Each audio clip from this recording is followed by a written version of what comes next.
What's up guys? Welcome back to Rackoflam. If you're a big fan of the Japanese cuisine like I am, you're going to love the recipe that I'm about to share with you because it is for tempura. So tempura isn't something that I always order from a Japanese restaurant, but when I'm craving for something that's crispy, I make sure to add a shrimp and vegetable tempura appetizer into my order. And what I love about tempura is the fact that they're lightly fried using a batter that creates an airy exterior. So it makes me feel less guilty than eating fried chicken or french fries, which can be a little more dense. And that tempura dipping sauce, so good. And you're in luck today because I'll be showing you how to make that as well. And you know what's also good with fried food? Alcohol. So if you're interested in learning how to make tempura, its dipping sauce, and the alcohol that we'll be pairing with our tempura, please keep watching. And please don't forget to like, share, subscribe, and hit the notification bell.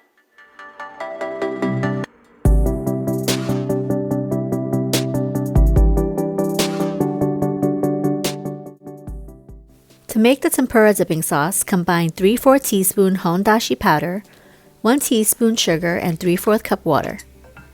Bring to a slight boil and mix until the sugar and hondashi are dissolved. Then add 3 tablespoons of light soy sauce and 2 tablespoons of mirin. Stir until the ingredients are well combined, then set aside to cool. For the tempura itself, you can use any vegetable you'd like. I'm using whatever I found in my fridge, which includes an eggplant, onion, and taro. I also had some frozen shrimp in my freezer, so threw in 4 of those as well. I cut the entire eggplant into 1/2 inch thick diagonal pieces, a whole onion into 6 slices, and 5 pieces of taro and carrots about 1 centimeter thick.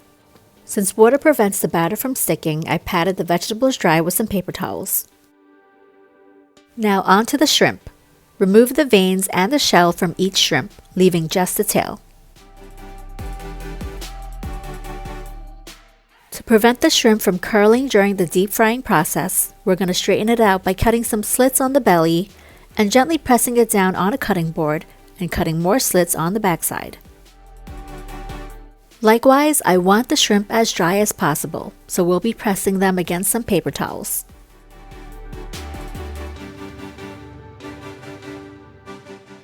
Before I created the batter, I heated up some oil in a large stainless steel pot for deep frying.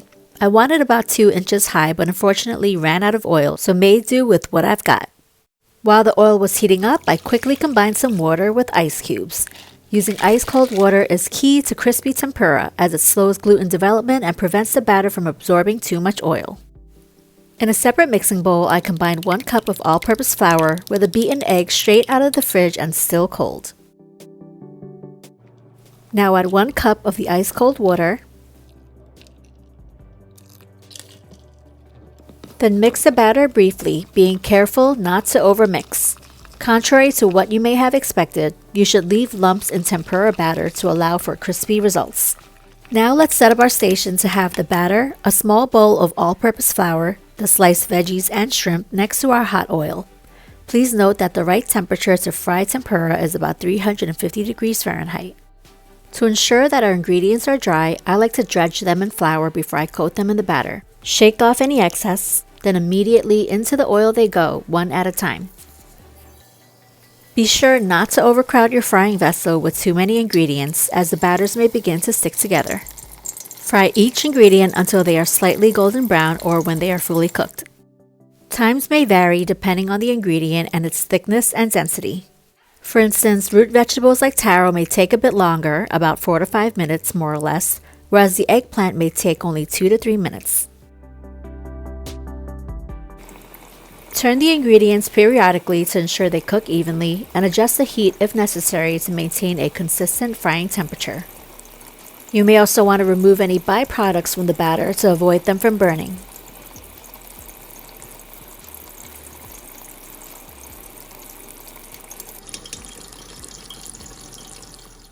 When your tempura is done, rest them on some paper towel or parchment paper to absorb any excess oil. Optionally, top them off with a sprinkle of salt or just dip them straight into the cool dipping sauce. And here was my first batch of the vegetable tempura. I was in a bit of a rush to prepare dinner for my family, so left some chopstick imprints on the eggplants. You may want to consider using tongs if you worry about aesthetics. I sure do, so I serve the tempura and dipping sauce on a nice plate for my family.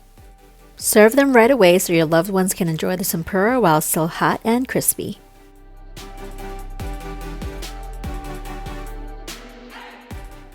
Believe it or not, the tempura was still good the next day, heated up in my air fryer. Steve took this opportunity to pair our tempura with some sake from TIPPSY. This looks delicious. I gotta have sake with this. TIPPSY is the largest sake online store in the US, currently carrying 400 labels and counting. They offer a TIPPSY Sake Club membership where members can receive a curated sake box every 3 months. My first box came with 6 mini sake tasting bottles along with product cards that contain all the info you need to make the best choice. The card includes food pairing recommendations, the temperature to serve the sake, its taste profile, and so on. I think I want to try this one. Using the product card, Steve learned a bit about each sake and selected one to pair with my tempura. We love that all the info was right at our fingertips, and TIPPSY allowed us to get a taste of Japan at our own home.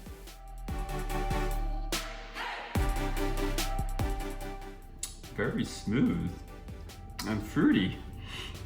I like it. Let's see how it goes with my tempura.